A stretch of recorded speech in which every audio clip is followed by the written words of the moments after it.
Hello everyone, hope you are doing great. So our today's topic is going to be on part 3 which is related to the current affairs of the month November 2024. Okay तो ये जो video है ये हमारी बहुत ही ज़्यादा important होने वाली है। इससे रिलेटेड जैसे कि आप सभी को पता ही होगा मैंने part 1 and part 2 already share कर दिया है। यहाँ पे आप आई बटन पे क्लिक करके देख सकते हैं दोनों वीडियो, दोनों ही पार्ट 1 एंड पार्ट 2 रिलेटेड हैं current affair of the month November 2024 and उसके अंदर मैंने बहुत ही ज़्यादा इंपॉर्टेंट टॉपिक के बारे में डिस्कस किया है with the help of questions and answers and ये पार्ट 3 होने वाली है नवंबर मंथ की। इसके अंदर भी मैंने यहाँ पे आप देख सकते हैं ये सारे मेन क्वेश्चंस को डिस्कस किया हुआ है जो भी इंपॉर्टेंट है आपके एग्जाम पर्सपेक्टिव से। ये सारे क्वेश्चंस के बारे में भी हम डिस्कस करेंगे। ओके एंड ये जो वीडियो है बहुत ही ज़्यादा इंपॉर्टेंट हो जाती है आपके एग्जाम पर्सपेक्टिव से भी, जो भी अपकमिंग एग्जाम्स आपके लगे हुए हैं उनमें बहुत ही ज़्यादा हेल्पफुल रहेगी। Okay, so without any further ado, let's start with the topic, which is part 3 of the current affairs related to the month of November 2024. So first question is, which ministry is responsible for the conducting the census in India? तो कौन सी ministry responsible होती है for conducting the census in India? जो जनगणना हमारे India में होती है उसको कौन कंडक्ट कराता है, कौन रिस्पॉन्सिबल होता है उसको कंडक्ट कराने के लिए? तो our correct answer is ministry of home affairs. इसके बारे में हम डिटेल में देख लेते हैं। हमारी जो गवर्नमेंट है वो प्लान कर रही है सेंसस ऑफ इंडिया कंडक्ट कराने की in the year 2024, finally welcome for its policy shaping role since 1872। तो ये जो पॉलिसी शेपिंग रोल चल रहा है ये 1872 से चलता आ रहा है। ओके, सेंसस को कंडक्ट कराने के लिए एंड ये जो सेंसस हैं जो कि कंडक्ट कराए जाएंगे 2024 में, ये इंक्लूड करता है इनिशिएटिव्स को like potential caste enumeration pending government approval. And ये जो है ये सेंसस के अंडर क्या किया जाएगा, इसके अंडर असिस्ट किया जाएगा इलेक्टोरल डिलिमिटेशंस को एंड ये हेल्प करेगा to create the national population register को। ये गाइड करेगा कि कैसे नेशनल पॉपुलेशन रजिस्टर को मैनेज करना है, क्रिएट करना है। ओके तो ये सारी चीज़ें इसके अंडर रहेगी एंड ये जो सेंसस होने वाला है 2024 में ये कैप्चर करेगा कि कैसे important demographics, economics and socio political trends को हमारे इंडिया में कैसे कैप्चर करना है। ठीक है, कितनी इकोनॉमी है हमारे इंडिया की, कितने डेमोग्राफिक्स हैं मतलब कितने लोग हैं, पॉपुलेशन कितनी है, सोशियो पॉलिटिकल ट्रेंड्स कैसे रहे हैं इंडिया के। ओके ये सारी चीज़ें इसके अंदर देखी जाएगी नेशनल पॉपुलेशन रजिस्टर के अंदर। एंड अगर हम बात करें who is responsible for its planning, implementation and conceiving the census, ठीक है, कौन इसके अंडर रिस्पॉन्सिबल होता है, इसको कि कैसे प्लान करना है सेंसस को, इसको कैसे इम्प्लीमेंट करना है ग्राउंड लेवल पर, तो इसके जो रिस्पॉन्सिबल होते हैं वो होंगे the office of the registrar general and census commissioner of India. Okay and one more important point, ये जो कमिश्नर की बात हमने की है जो कि रिस्पॉन्सिबल होते हैं for planning, implementation and conceiving the census कराने के लिए, तो ये जो है ये the office of the registrar general and census commissioner रहेंगे। ठीक है, एंड अगर आप पूछें who is the commissioner of this registrar general and census of India, तो ये रहेंगे, इनका नेम है मृत्युंजय कुमार नारायण। इनको अपॉइंट किया गया था as the registrar general and census commissioner of India in October 2024। Okay तो ये रिसेंटली अपॉइंट किए गए हैं। यहाँ पे आप इनकी पिक्चर देख सकते हैं, ये है मृत्युंजय कुमार नारायण। ओके एंड ये रह चुके हैं एक IAS officer from the Uttar Pradesh cadre of 1995।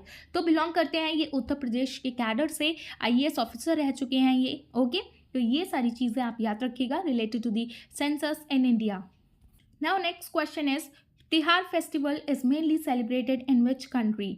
तो तिहार जो फेस्टिवल है वो मेनली सेलिब्रेट किया जाता है नेपाल में। ओके तो यहाँ पे आप देख सकते हैं ये फेस्टिवल ऑफ लाइट्स है, इसके बारे में और डिटेल में जान लेते हैं हम। ये जो तिहार दिवाली 2024 फेस्टिवल है ये टोटल 5 डेज फेस्टिवल होता है नेपाल में। ओके एज अ दिवाली की तरह इसको सेलिब्रेट किया जाता है एंड इसको रिसेंटली ये न्यूज़ में इसलिए रहा है क्योंकि ये रिसेंटली सेलिब्रेट किया गया था from October 29 to November 3 2024 and ये 5 डेज़ का फेस्टिवल है जैसा कि मैंने बताया with unique rituals honouring animals and deities. तो इसमें एनिमल्स को इसके अंडर ऑनर करते हैं एंड डाइटीज़ की पूजा करते हैं एंड ये जो 5 डेज़ तिहार फेस्टिवल है इसको फेस्टिवल्स ऑफ लाइट के नेम से भी जाना जाता है, जो कि किया गया था स्टार्ट इसको याम पंचाक तिहार के द्वारा। ओके एंड ये जो त्यौहार है ये spiritual and cultural Hindu festival है, सेलिब्रेट किया जाता है लाइट्स को जलाकर एंड ये रहता है टोटल 5 डेज़ के लिए।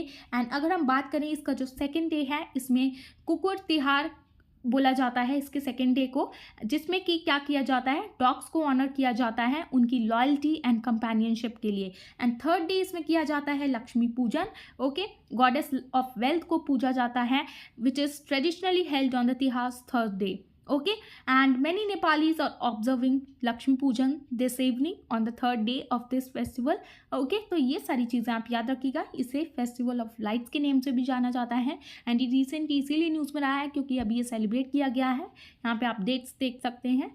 एंड ये जो तिहार फेस्टिवल है ये नेपाल का फेस्टिवल है mainly, okay. So just remember all these points. Now next question is, what is Elstonia Scholaris that was recently seen in news? तो ये Elstonia Scholaris आखिर है क्या? ये एक ट्रॉपिकल ट्री है।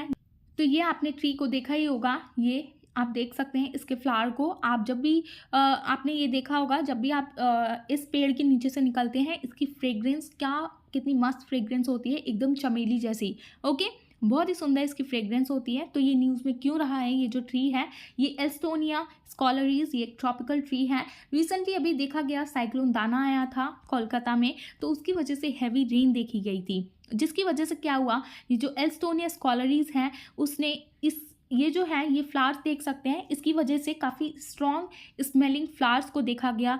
काफ़ी चारों तरफ खुशबू ही खुशबू फैल गई, जिस खुशबू की वजह से देखा कि साइंटिस्ट ने कि ये रिलीफ पहुंचा रही है जो भी एलर्जिक है एंड एस्थमा सफरर्स हैं उनको।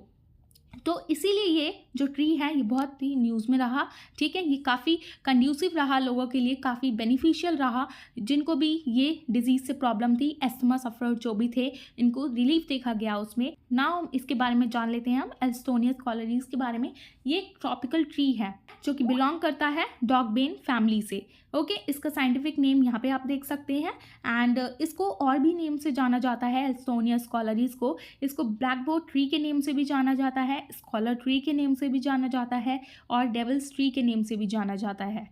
एंड यहाँ पे आप देख रहे होंगे डेविल्स ट्री क्यों कहा जाता है इसे, क्योंकि ये जो ट्री है ये अवॉइड किया जाता है यूजुअली एनिमल्स के द्वारा because of its poisonous nature, ठीक है। इसके ट्रीज़ को खाने से कई सारी बीमारियां हो सकती हैं, डिजीज़ हो सकती हैं, like diarrhoea, like gastrointestinal irritation हो सकती है, इससे वॉमिटिंग हो सकती है। अगर कोई भी एनिमल इसके पत्ते खाता है या जो भी चीज़ें हैं, किसी को भी ये नुकसान पहुंचा सकता है, इसीलिए इसको डेविल्स ट्री भी बोला जाता है। एंड ये जो ट्री है ये नेटिव है to the Indian subcontinent, south east Asia and southern China, ठीक है। इन जगहों पर ये जो ट्री है सबसे ज़्यादा पाया जाता है एंड हमारे इंडिया में इसको जाना जाता है सप्तपर्णी के नेम से। यहाँ पे आप देख सकते हैं सप्तपर्णी के नेम से जाना जाता है क्योंकि ये जो यहाँ पे आप लीव्स देख रहे हैं ये टोटल 7 लीव्स हैं, जिसकी वजह से इसको बोला जाता है clusters of 7 leaves and blooms small, okay. तो ये इसी की वजह से ये सप्तपर्णी इसका नेम रखा गया है हमारे इंडिया में, ओके। एंड इसकी फ्रेग्रेंस से भी ये बहुत ही ज़्यादा इंपॉर्टेंट हो जाता है। एंड नाउ हम अगर इसके ट्रीज़ की बार्क एंड लीव्स की बात करें, बार्क मतलब ये वाला जो पार्ट होता है नीचे जो ब्राउन वाला पार्ट होता है, इससे आप बार्क बोल सकते हैं।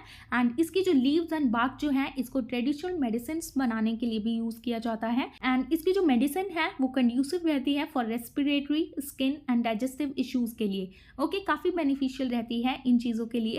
एंड इसकी जो वुड है पहले के टाइम में इसका ब्लैकबोर्ड भी बनाया जाता था, इसीलिए इसका नेम ब्लैकबोर्ड ट्री भी रख दिया गया, ओके। तो ये सारी चीज़ें हैं, ये एक ट्रॉपिकल ट्री है, बहुत ही ज़्यादा इंपॉर्टेंट हो जाता है।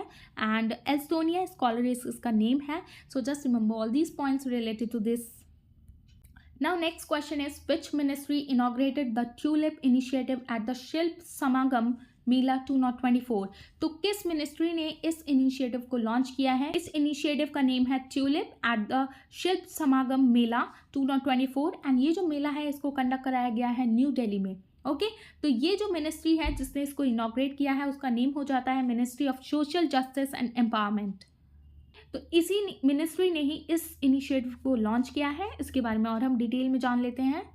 तो ट्यूलिप जो है वो एक डिजिटल प्लेटफॉर्म है फॉर मार्जिनलाइज्ड आर्टिशियंस के लिए at the Shilp Samagam Mela 2024 in New Delhi, okay. And यहाँ पे आपको सबसे ज़रूरी बात पता होनी चाहिए, what TULIP simply stands for. इसकी जो फुल फॉर्म है, ये जो है इसका full form traditional artisans upliftment livelihood programme. तो यहाँ पे आप देख रहे हैं ट्रेडिशनल आर्टिशंस को अपलिफ्ट कराने में ये हेल्प करेगा, उनकी लाइवलीहुड में हेल्प करेगा। तो इसीलिए ये प्रोग्राम चलाया गया है, जिसका एम रहेगा टू प्रोवाइड मार्जिनलाइज्ड आर्टिशंस, जिसमें कि इंक्लूड रहेंगे schedule castes, other backward classes and persons with disabilities. And इसके अंदर इनको मदद पहुंचाई जाएगी with a digital platform for global exposure and sales.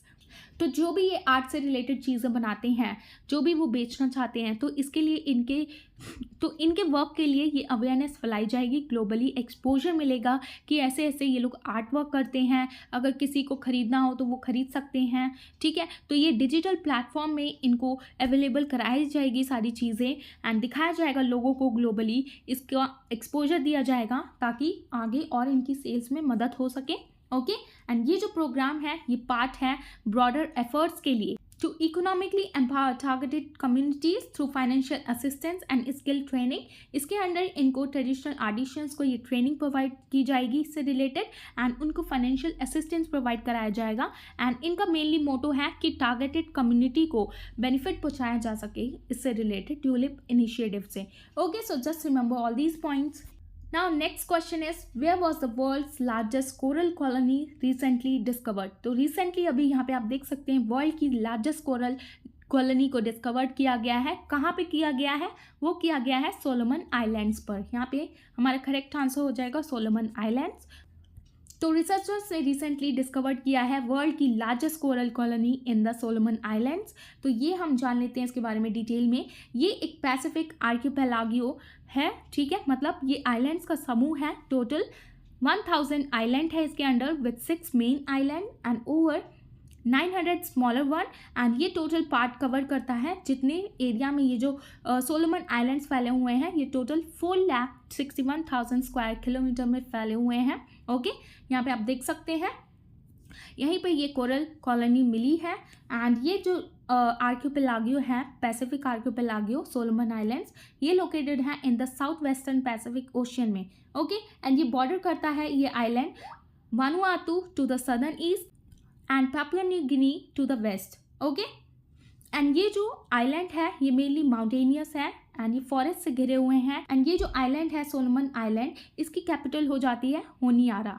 Okay, यहाँ पे आप देख सकते हैं Honiara is the capital of Solomon island, क्योंकि ये जो होनियारा कैपिटल है ये नॉर्थ कोस्ट में है ऑफ ग्वाडल कैनाल आइलैंड के। ओके, इसीलिए एंड ये जो सोलोमन आइलैंड की कैपिटल है ये लार्जेस्ट सिटी है इस आइलैंड की, इसीलिए इसको डिक्लेयर कर दिया गया है Honiara is the capital of Solomon islands. Okay, तो ये सारी चीज़ें आप याद रखिएगा। ये यहाँ पे वर्ल्ड की लार्जेस्ट कोरल कॉलोनी को डिस्कवर्ड किया गया है रिसर्चर्स के द्वारा। Okay, so just remember all these points. Now यहाँ पे आप देख लीजिए कहाँ पे ये वर्ल्ड की लार्जेस्ट कोरल कॉलोनी को फाउंड किया गया है। तो यहाँ पे आप देख सकते हैं ये नीचे ऑस्ट्रेलिया है एंड इसके जस्ट अबव सोलोमन आइलैंड्स हैं। ठीक है, ये आप देख सकते हैं जस्ट अबव द कोरल सी। ठीक है, एंड ऊपर यहाँ पे आप देख सकते हैं north Pacific ocean and below this south Pacific ocean. तो इसके जो इन दोनों के जो मिड में है ये यहाँ पे आप देख सकते हैं साउथ वेस्टर्न पैसिफिक ओशियन है। तो यहीं पे ये सोलोमन आइलैंड्स देखा गया है। तो यहाँ पे ये कोरल कॉलोनी को डिस्कवर्ड किया गया है। Okay, so just remember all these points. Now this is going to be a last slide. A question is, who has been appointed as new controller and auditor general of India which is abbreviated as CAG? तो correct answer is K Sanjay मूर्ति। यहाँ पे आप देख सकते हैं के Sanjay Murthy is appointed as a new controller and auditor general of India. Okay, ये देख सकते हैं। एंड यहाँ पे सबसे बड़ी बात आपको ये याद रखनी होगी, इन्होंने किन को रिप्लेस किया है? इन्होंने रिप्लेस किया है गिरीश चंद्र मुर्मू जी को, who was the first lieutenant governor of Jammu and Kashmir. Okay, and one more important point, ये जो अपॉइंटमेंट किया जाता है ये हमारे प्रेसिडेंट ऑफ इंडिया के द्वारा किया जाता है अंडर आर्टिकल 148 क्लॉज 1। ओके, ये आप याद रखिएगा। इस आर्टिकल के अंडर ये कैग का अपॉइंटमेंट किया जाता है आर्टिकल 148 क्लॉज 1। एंड ये जो के संजय मूर्ति हैं, ये करेंटली यहाँ पे नहीं होगा, ये फॉर्मर रह चुके हैं the secretary of department of the higher education in the ministry of education. And इनका जो फॉर्मर रोल था ये देखने का था कि higher education policies and government initiatives कैसे बनाए जाएं, क्या क्या चीज़ें करनी चाहिए हमारे हायर एजुकेशन को इम्प्रूव करने के लिए को, तो ये उससे रिलेटेड एजुकेशन पॉलिसीज़ बनाते थे एंड गवर्नमेंट इनिशिएटिव्स को देखते थे कि कैसे कैसे चीज़ें होनी चाहिए। एंड यहाँ तक कि इन्होंने कोलैबोरेट किया है विद एजुकेशनल इंस्टीट्यूशंस के साथ to promote the educational development across the country. Okay, तो इनका ये प्रीवियस वर्क रह चुका है बट करेंटली ये अपॉइंट कर दिए गए हैं as a new controller and auditor general of India. And one more important point, ये जो कैग हैं हमारे इंडिया के, इन्होंने चार्ज लिया है ऑन 21 नवंबर 2024 में एंड ये हो जाते हैं 15th CAG of India. Okay, ये दोनों पॉइंट भी आप इंपॉर्टेंट याद रखिएगा। ये 15th नंबर के कैग हैं, controller and auditor general, and इनका रिसेंटली अपॉइंटमेंट किया गया है ऑन 21 नवंबर 2024 में। Okay, so just remember all these points related to him. So this is the end of topic and I hope you found this video informative, and if you found this video informative, please give it a thumbs up, and for more informative videos please like, share and subscribe to my channel, which is Shivi Study Education. And thanks for watching. Bye bye, take care. Also in the next one.